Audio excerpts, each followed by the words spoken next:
Good morning आप सभी को जो इस वीडियो को देख रहे हैं। ये जो वीडियो है इसको हम 3 एंगल से देखते हैं। नंबर 1, यदि आप एक टीचर हैं। नंबर 2, यदि आप एक स्टूडेंट हैं। नंबर 3, यदि आप एक अभिभावक या पेरेंट्स हैं। अब तीनों को एक एक करके हम उनको डिवाइड करेंगे और उसके बारे में आपको बताएंगे, या ये मेरी इच्छा है कि मैं इसके बारे में बताऊं, क्योंकि जो ये समय चल रहा है इसमें मुझे लगता है कि बच्चे अपनी पूरी एबिलिटी और कैपेसिटी से काम नहीं कर रहे और पेरेंट्स भी वो ज़्यादा इसको सीरियसली नहीं ले रहे। देखिए, यदि आप एक टीचर है, सबसे पहले और किसी भी मोड से आप होमवर्क या क्लास वर्क या अपना जो स्टडी है वो ऑनलाइन ऐप से या व्हाट्सएप से या यूट्यूब से या जो भी मोड आपके पास अवेलेबल है, आप उससे बच्चों की स्टडी करवा रहे हैं, तो आपसे मैं गुजारिश करता हूं कि पहले उसको एनालाइज कीजिए, उस कोर्स को जो आपने अभी कराया है, और बच्चों को बताइए कि हमने इतना इतना अभी कोर्स करा दिया है, अभी यूटी और टेस्ट उनका बना लीजिए। यूटी आने वाले, कुछ स्कूल उस यूटी को ले रहे हैं, कुछ स्कूलों में शुरू हो रहे हैं और कुछ थोड़े दिन बाद लेंगे। तो इस तरह से आप उनको एक टारगेट दीजिए। देखिए, टारगेट आप देंगे तो बच्चों को जो इंटरेस्ट उनका बच्चों का है वो बढ़ेगा और उनको एक टारगेटेड जो अपना जो अचीवमेंट है वो करने में बड़ी खुशी उसमें प्राप्त होगी। और अभी अपने सिलेबस को मैंने कहा है कि एनालाइज कीजिए और जितना करा दिया है आप उसको बच्चों से शेयर कीजिए कि हमने इतना करा दिया है, आपको इसमें से यही एक्सरसाइज, इस तरह की एक्सरसाइजेस आप लोगों को करनी है। और कुछ स्कूल जो है ना वो जल्दबाजी में ये ऑनलाइन जो स्टडी है वो शुरू कराई है उन्होंने। कुछ जो प्री प्लान होता है, जो बड़े जो स्कूल है जिनकी फीस भी जो है ना अच्छी खासी है, तो उन्होंने ऑनलाइन जो स्टडी है वो शुरू में करा दी थी। लेकिन कुछ छोटे स्कूल है, अब मुझे पता नहीं कि आप लोगों के जो बच्चे हैं वो बड़े स्कूल में पढ़ते हैं कि छोटे स्कूल में पढ़ते हैं। अगर वो किसी मतलब मध्यम वर्गीय जो मीडियम जो क्लास है वो उस स्कूल में पढ़ते, वैसे मीडियम क्लास के भी काफ़ी अच्छे अच्छे स्कूल है, वो बहुत मेहनत कराते हैं वो लोग और टेक्नोलॉजी के साथ हमेशा रहते हैं। टेक्नोलॉजी के साथ तो आपको भी और स्कूल को देखिए चलना होगा, समय में बदलाव जरूरी है, परिवर्तन जरूरी है। तो और उसकी प्लानिंग जो है ना अभी कीजिए आप लोग सभी, और बच्चों के साथ टच में रहिए और बच्चों को टारगेट देते रहिए। बच्चों को फोन पे या जैसे भी आप करा रहे हैं उनको एक तरह से उसको करने का उसको तरीका या उसकी प्लानिंग या डिटेल्स उसमें सभी बताइए आप लोग। और क्लास वर्क के दौरान टीचर से मैं गुजारिश करता हूं कि गायत्री मंत्र जरूर शुरू कर दे जो आप स्कूलों में कराते थे, और हो सके तो बच्चों की जो प्रेयर है उसको भी रिकॉर्ड करके उसको डालें। उनका एक टाइम जो है ना बाउंड कर दे कि आपने इस समय जो है ना खोल के जैसे काम शुरू करे अपना वो रिकॉर्ड आपने चला देना है। तो भगवान का नाम जैसे आप स्कूल में लेते थे उसी तरह से आप लोग घर पे भी उसको काम को या दिन को उसकी अच्छी शुरुआत आप कर सकते हैं।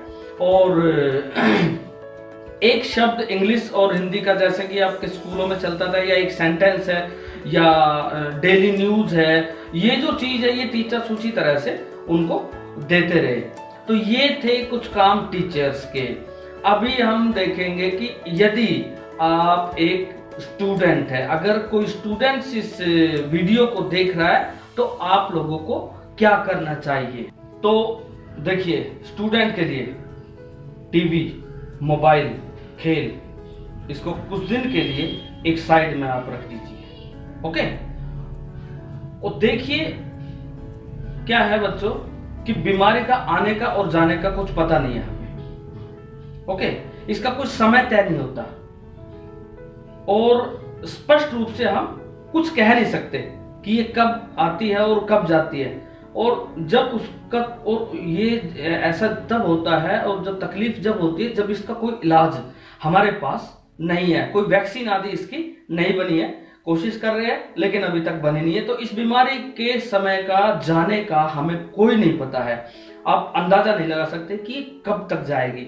और लेकिन ये तय है कि एक ना एक दिन ये बीमारी जरूर जानी है, ये तो सबको पता है और जाना है। और तब लाइफ और जो आपकी एजुकेशन है उसको रूटीन में लाने के लिए लाइफ और आपकी एजुकेशन उसको रूटीन में लाने के लिए वो हमें और आपको बहुत हार्ड वर्क करना पड़ेगा। जिसको पटरी पे लाने के लिए मेहनत तो करनी पड़ेगी। उसके बाद बीमारी जाने के बाद फिर वही स्कूल, वही क्लास वर्क, वही होमवर्क, वही टाइम टेबल, वही एग्जाम्स, वही प्रिपरेशन, वही लर्निंग, वही स्टडी, सब कुछ वही हो जाएगा और हमारे पास समय नहीं बचेगा।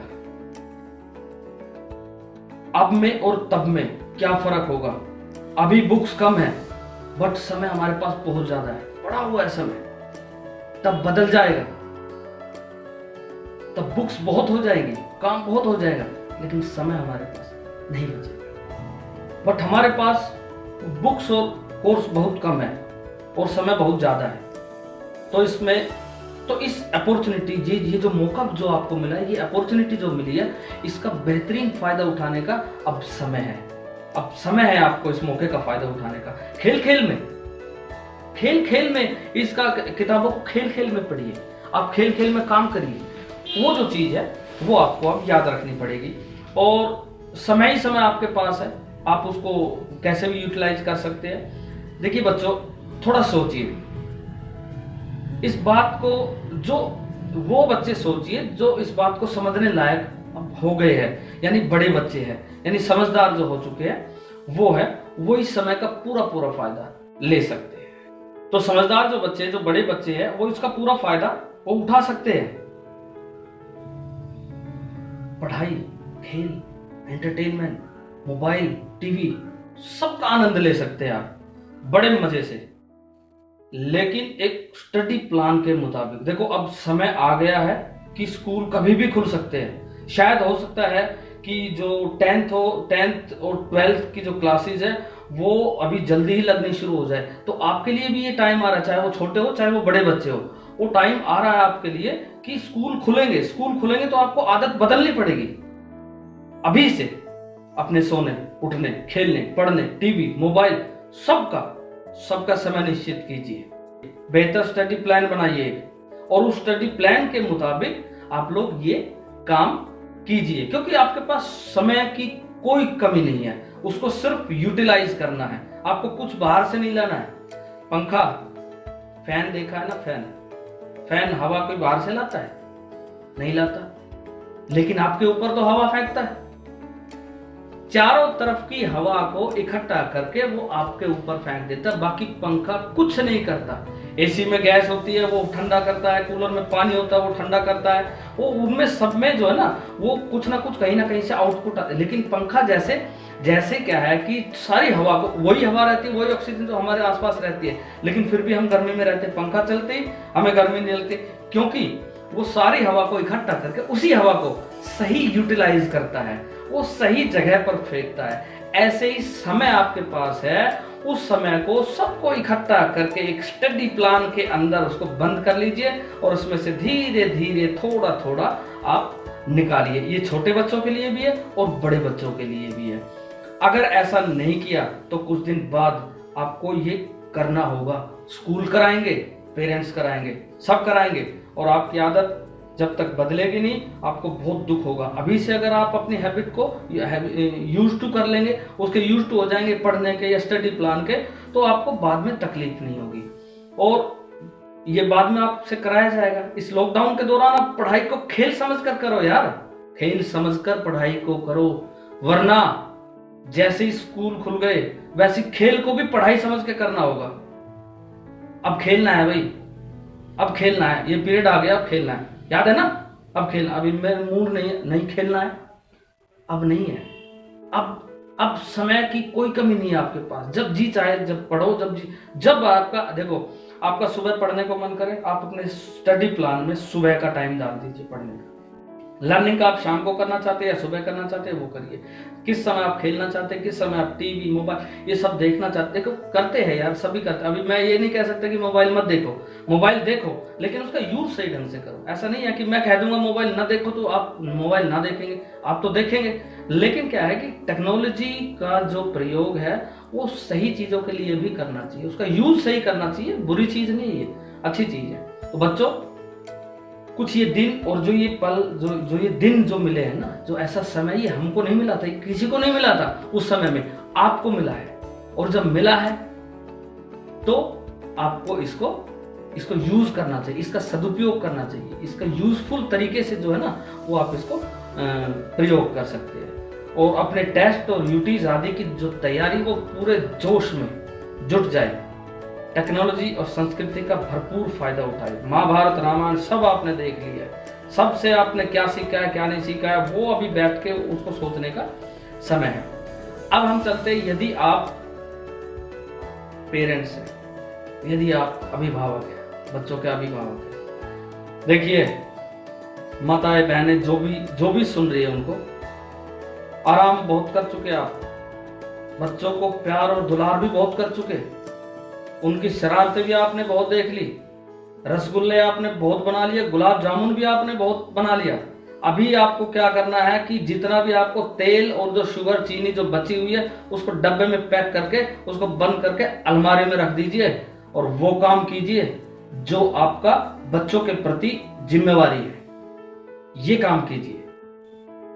सबसे पहला काम क्या है, स्कूल मैनेजमेंट और टीचर से बच्चों के स्टडी प्लान, स्कूल मैनेजमेंट और टीचर से बच्चों के स्टडी प्लान के बारे में बात कीजिए कि स्कूल में क्या चल रहा है, बच्चा क्या कर रहा है, क्या नहीं कर रहा है, आगे क्या होगा, कब यूटी है, कब टेस्ट है, किस तरह से पढ़ाई चल रही है, वो सब आपको स्कूल में बात करके, मैनेजमेंट या टीचर से बात करके आपको एश्योर करना होगा कि मेरे बच्चा सही पढ़ रहा है, ठीक पढ़ रहा है, ठीक प्लानिंग के तहत पढ़ रहा है। नहीं पढ़ना तो उस प्लानिंग को आप सही करिए। तो पूरी जानकारी स्कूल से आप ले और उनके प्लान के मुताबिक आप करिए। अगर उन प्लानिंग जो स्टडी प्लानिंग वो आपके अनुसार नहीं है तो उनसे डिस्कस करके उसको ठीक कीजिए। जो बच्चों को काम मिलता है वो काम कराने की उनको कोशिश कीजिए। दूसरा सबसे जरूरी काम, जिस भी स्कूल में आपका बच्चा पढ़ता है उसकी अप्रैल और मई की फीस भरिए, क्योंकि स्कूल वाले आपकी वेट कर रहे हैं। स्कूल वाले आप पर फोर्स नहीं कर सकते अब कि आप फीस भरिए ही भरिए, ये आपकी नैतिक जिम्मेवारी है। जैसे आपने खूब गुलाब जामुन और रसगुल्ले बनाए होंगे ना, बिना चीनी के चाशनी नहीं बनी है, और गुलाब जामुन भी मीठे तभी होते हैं जब आप चीनी डालते हो। तो स्कूल में भी भैया चीनी की जरूरत है यार, आप समझो। तो उनकी फीस भरिए, और जिसने भर दी है वो इग्नोर कीजिए, जिसने नहीं भरी है प्लीज वो जाके अपनी जिम्मेवारी समझ के यार फीस भरो। एक महीने की फीस ही तो ले रहे हैं, अब ये एडमिशन, एनुअल चार्जेज, ये वो, इधर उधर फला देखना, सब खत्म कर दिया सरकार ने, और स्कूल वाले मान भी लिए। तो ये अफवाह मत फैलाओ कि लूट रहे हैं, ये कर रहे हैं, वो कर रहे हैं। नहीं भाई, वो अपना काम चला रहे हैं। आपको वीडियो बनाऊंगा मैं, आपको एक अलग वीडियो में मैं दिखाऊंगा कि स्कूल वाले क्या कमाते और क्या करते, आप लोगों को पता चल जाएगा। खैर छोड़िए इस बात को, अभी हम बात करें पेरेंट्स की जिम्मेवारी का। तो पेरेंट्स की ये सभी जो है ना ये जिम्मेवारी बनती है कि आप लोग जितना स्कूल आपके बच्चों का ख्याल करता है उतना ही आप भी स्कूल का ख्याल करें और अपने बच्चों का ख्याल करें। अब उसके बाद कोई भी टेस्ट या यूटीज जो आने वाला है उसके बारे में भी आप डिस्कस कीजिए। वैसे स्कूल वो बता देता है, लेकिन उसकी प्लानिंग को समझिए और उसको घर पे कराना आप शुरू कर दीजिए। और स्कूल वाले देखिए, टेस्ट सभी ऑनलाइन हो नहीं पाते, मैं आपको सच बताऊं, सभी ऑनलाइन हो नहीं पाते। कि कुछ स्कूल जो है ना, ज्यादातर जो स्कूल है, जो मीडियम क्लास जो स्कूल है, वो क्या दे रहे हैं कि वो बच्चों को टेस्ट जैसे व्हाट्सएप पे दे देते हैं। व्हाट्सएप पे दे देते हैं तो वो टीचर पेरेंट्स की जिम्मेवारी होती है कि उस टेस्ट को सही ढंग से ईमानदारी से बच्चा बिना जो चीटिंग के वो करके उसको अपलोड कर दे, ताकि पता चले कि आपका बच्चा अब तक क्या पढ़ा है, आपको भी और स्कूल को भी ये पता चले। तो ये जो चीजें हैं, ये जो पेरेंट्स की जो जिम्मेवारी है, ये भी आप समझिए। और प्लीज इस समय में जो है वो बच्चों का, स्कूल का, टीचर्स का, सभी का साथ दे, और टीचर्स भी पेरेंट्स को समझे और पेरेंट्स टीचर को समझे। ये सभी जो चीजें हैं ये आपको करनी चाहिए इस लॉकडाउन में। तो मुझे पूरी उम्मीद है कि आप सभी घर पे सुरक्षित है और घर पे ही है। इसी तरह से घर पे रहिए और अपनी जिम्मेवारी को समझिए और लॉकडाउन खुलने के बाद किन मुसीबतों का सामना हमें करना पड़ेगा, उसकी तैयारी आप अभी से कर लीजिए। सबसे बड़ी मुसीबत एजुकेशन में आएगी, ये मैं बता देता हूँ आपको, इसलिए इसकी तैयारी आप अभी से कर लीजिए। ये बच्चों को भी कह रहा हूँ मैं कि बच्चे अपना जो प्लान है, जो आदतें हैं, वो धीरे धीरे बदलना शुरू कर दे, वरना आपको आदतें बदलने के लिए मजबूर किया जाएगा। ध्यान रहे, क्योंकि सब चीज एक नियम के तहत चलेगी। ऐसा नहीं है कि आप अभी 11 बजे उठते हैं तो तब तो आपको 6 बजे उठना पड़ेगा, क्योंकि स्कूल जाना, इसलिए अभी 11 बजे, फिर 10 बजे, फिर 9 बजे, 8 बजे, ऐसे अपनी जो आदत है वो सुधारना शुरू कर दे, आप उनके हैबिचुअल हो जाए, तो आपका फायदा होगा उसमें, और आपको एकदम इतना जो है ना वो बर्डन नजर नहीं आएगा अपने ऊपर। तो धन्यवाद आपका वीडियो सुनने के लिए, और हमारी आशा है कि आप घर पर हैं और सुरक्षित है। जय हिंद। अगर आपको वीडियो पसंद आई हो तो इसे लाइक कीजिए, शेयर कीजिए और चैनल को सब्सक्राइब करना ना भूलें। Thank you.